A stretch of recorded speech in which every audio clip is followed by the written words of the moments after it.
प्रभु ये था आज का सत्संग।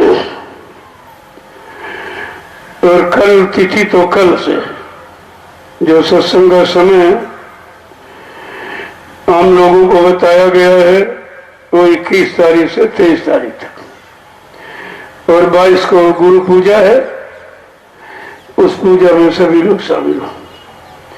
जो प्रसाद मिल जाए उसको अपने घर में रखना।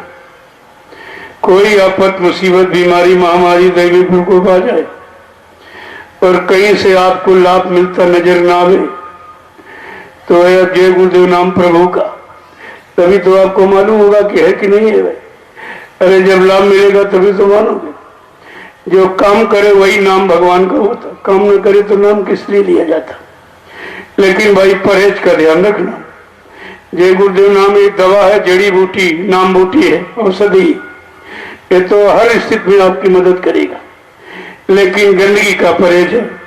अंडे शराब गोश्त मांस मछली से दूर, निंदा आलोचना बुराई से दूर, दूसरे के धन और स्त्री से दूर, ये परहेज है। अगर आप परहेज करें, मैं तो दावे के साथ आपके बीच में कह रहा हूं, कोई खर्चा अगरबत्ती भी एक भी नहीं लगानी है, कुछ नहीं खर्चा। अरे तो भगवान का सब दिया, उसको तुम क्या वापस करोगे, उसको क्या लौटा लोगे। केवल प्रेम, वो भी विशुद्ध प्रेम, पाक साफ निर्मल। क्योंकि माँ के पेट से हम आप पैदा हुए तो कोई शराबी कौवा भी पैदा हुआ, कोई चोर लुटेरा, कोई जुआरी पैदा हुआ, सब पाक साफ निर्मल थे। अब जैसे परिवार में आपका जन्म हो गया और परिवार की कमाई जैसी आपने खाई, जैसे लोगों के साथ आपका रहन सहन यानी संग सोसाइटी आपकी मतलब बन गई, रहनी गहनी, तो आपका मन खराब हो गया।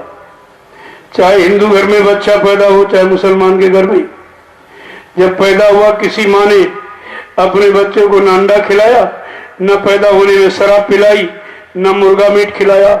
हर माँ ने अपने बच्चे को अपना दूध पिलाया। ये शाकाहार शुद्ध आहार है।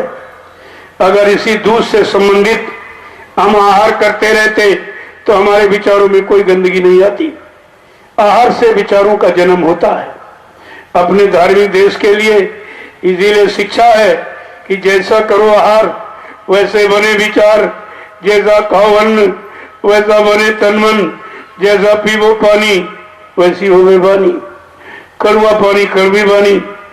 आपको दूध पिलाया जाए तो आप गाली दोगे, आपको चाय काफी पिलाई जाए गाली दोगे, अगर शरबत जूस पिलाया जाए, अगर शराब पिला दी जाए, देखो तुरंत बुद्धि पर गलत असर। और इतना बुद्धि को जो खराब कर दे, इससे तन खराब, मन खराब और धन खराब और इंद्रियां खराब। फिर जब बुद्धि खराब हो जाएगी तो आप नंगे पड़े हो, माँ बहन बेटी बहू की कोई पहचान नहीं रहती।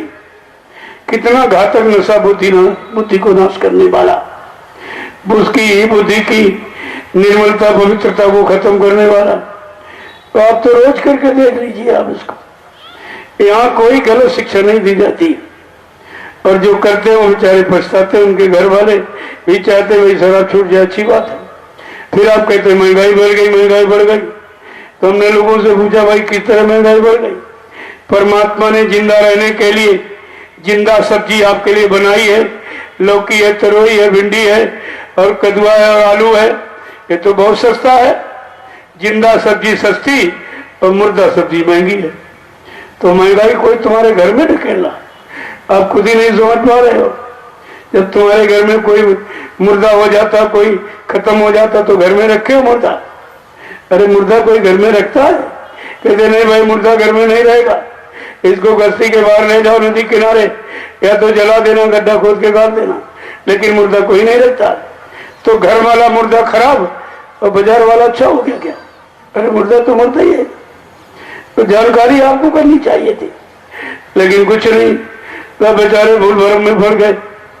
और जब देखो परमात्मा ने जो शरीर बनाया, हर शरीर का भोजन अलग है। पशुओं का अलग, पक्षियों का अलग, छोटे मोटे कीड़े मकोड़े उनका अलग है, और आदमी की इंसान का भोजन सबसे अलग बनाया उसने। क्योंकि परमात्मा को इंसान बहुत प्यारा है। गोस्वामी महाराज ने लिखा है कि भगवान राम ने खुद कहा अपने मुंह से, क्या कहा है कि सब मेरे सब मम उपजाए और तीन में आधी के मनुज मोह भाए। परमात्मा खुदा कह रहा सारी सृष्टि ये सारे जीव सब मेरे बनाए। किसी विज्ञान ने, किसी इंसान ने, वैज्ञानिक ने कोई अंडा नहीं बनाया, कोई मुर्गा नहीं बनाया, कोई मछली नहीं बनाई, कोई बकरा नहीं बनाया। ये सब भगवान खुदा के बनाए जीव हैं। जब खुदा के बनाए जीवों पर आप रहम करोगे तो खुदा आप पर रहम कर देगा। वो तो रहमान है और परमात्मा दयालु है, लेकिन तब तुम किसी पर दया करोगे तुम्हारे पर दया हो जाएगी। ये तो जगत व्यवहार है, व्यवहारिक जगत। यहाँ जैसा करोगे वैसा आपको मिल जाएगा। तो यहाँ कोई गलत शिक्षा, कोई निंदा, आलोचना, बुराई क्रिटिसाइज नहीं की जाती। आपको बिल्कुल सही दिशा की तरफ ले जाने की प्रार्थना की जाती। अर्जी हमारी, मर्जी आपकी है। जैसा चाहो वैसा आप करो, लेकिन पीछे से कुदरत आ रही है। बाद में आप मत कहना कि हमको किसी ने बताया नहीं, किसी ने इशारा नहीं किया। समय बहुत खराब है। अभी वो खराब समय आपने देखा नहीं है।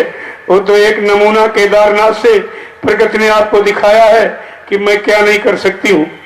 अब भी आप अपनी जगह पर आ जाओ और कुछ नहीं, आप शाकाहारी हो जाओ। जन्मजात थे आप, फिर आप हो जाइए शाकाहारी हो जाओ। कोई बीमारी नहीं, कोई झगड़ा नहीं, कोई दुर्घटना नहीं। ये सब आपके लिए लाभ है।